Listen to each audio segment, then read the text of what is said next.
Hey guys, this time I'm coming to you from my living room, and I thought I'd give you a real quick look at some of my cigar box guitars.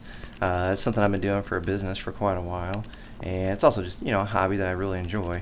And I thought I'd show you some of them real quick, some of my homemade instruments. Right here, I've got an Arturo Fuente cigar box guitar. You'll notice I used a kitchen cabinet for a hinge for a tailpiece. I've got a brass trunk handle flipped upside down for a bridge.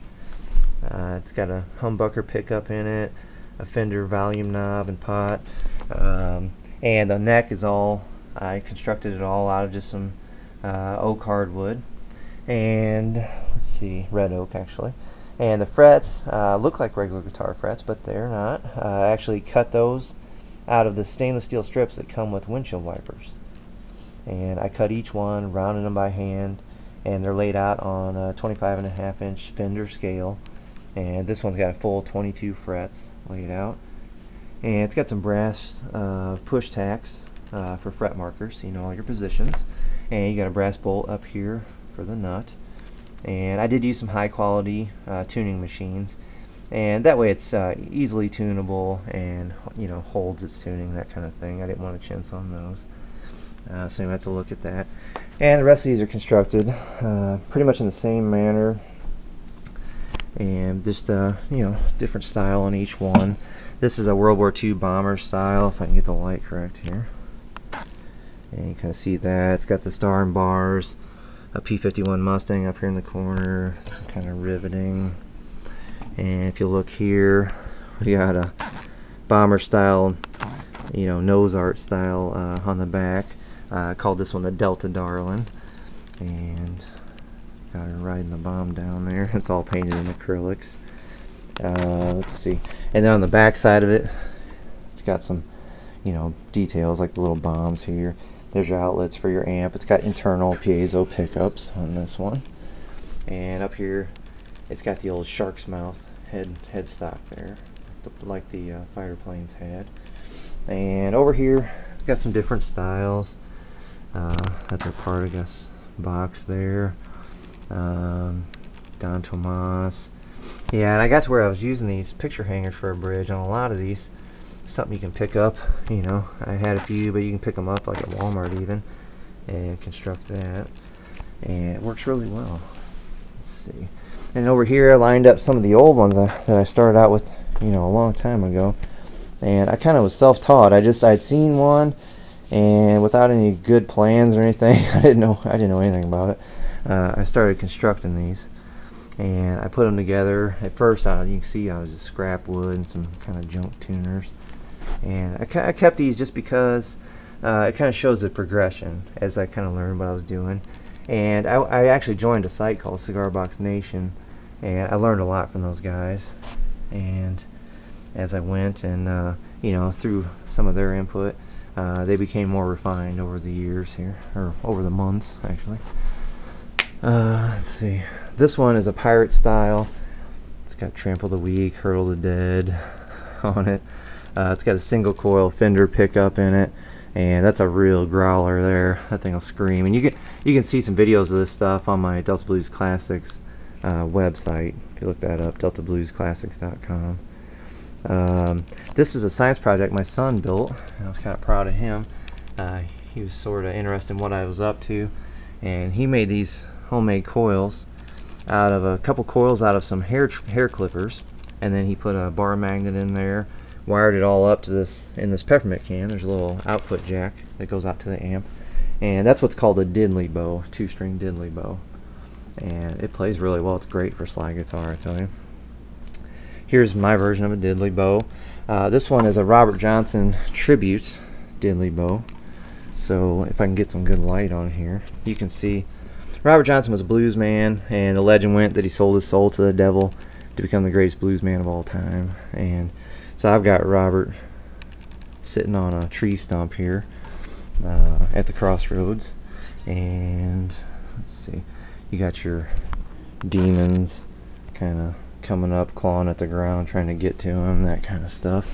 Oh man, this light's terrible. Yeah, pull it over here. Let's see. Sorry guys. Anyway, you can kind of see that he's sitting on the stump there. It's got some gloss on it. There's a hellhound sneaking up behind him, and this light is terrible. And you got a kind of a moonlit night back there, a little creepy. And it's got little details like the jagged teeth up there at the headstock, and it's kind of interesting assembly. It's made out of a copper pan, some stove pieces, everything else to make that resonator. Kind of neat. And actually it's more in-depth stuff later and play them.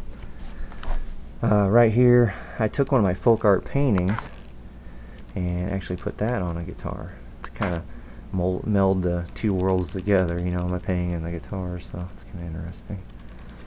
And got some fret markers. That's a 3-string. The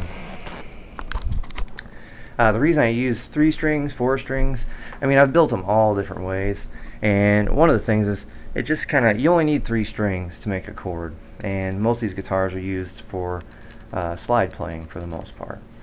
So, you know, it just kind of, it's fun to see what you can do with a real basic sort of instrument, and people are always amazed what you can get out of them. And if you watch some of my demo videos at my site, you'll kind of get an idea of what I'm talking about. Let's see. Oh, over here in the corner of the living room, I've got a cigar box guitar that I made, if this shows up, and it's signed by Larry the Cable Guy. It says, "Jeff, get her done, love my cigar box axe." And Dan, well, Larry the Cable Guy, signed that for me. And over here, if you can see this lighting is terrible, you just see me in here. You can see actually the Cable Guy, man, it's so glossy in here, I'm sorry. You can see the Cable Guy giving me a kiss on the cheek here and holding up his cigar box guitar that I made for him. And I'm still waiting for a video of him playing that thing, and maybe he'll come up with that. Real quick, this is something I made for a contest on Cigar Box Nation. It was a no wood contest, so you had to make an instrument using no wood. And what I did, I made it out of a Harley Davidson Softail exhaust pipe.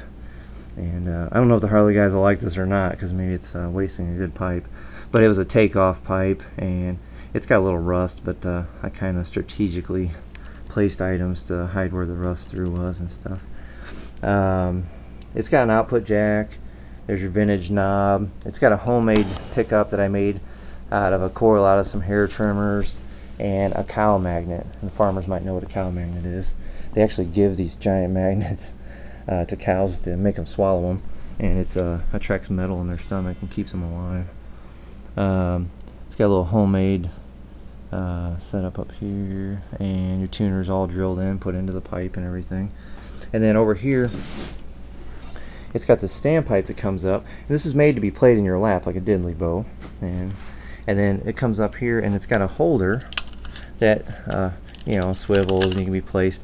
And what it's holding is a little microphone that I made out of a Bell telephone, the old rotary phone, and chopped it off, put a crystal mic in it. It's got a 1/4-inch output jack. You can plug this right into a regular guitar amp, and great for playing the harmonica while you're playing. And with this setup, you can play the harmonica in front of it hands-free while you're playing slide on the instrument here. And you can actually remove that whole assembly and put a trumpet mouthpiece in its place with an adapter I have, and this whole thing can be played as a brass instrument, which is kind of interesting. And so, you know, that was my little entry into their contest. And man, there's some great instruments on that site, so you might want to check that out.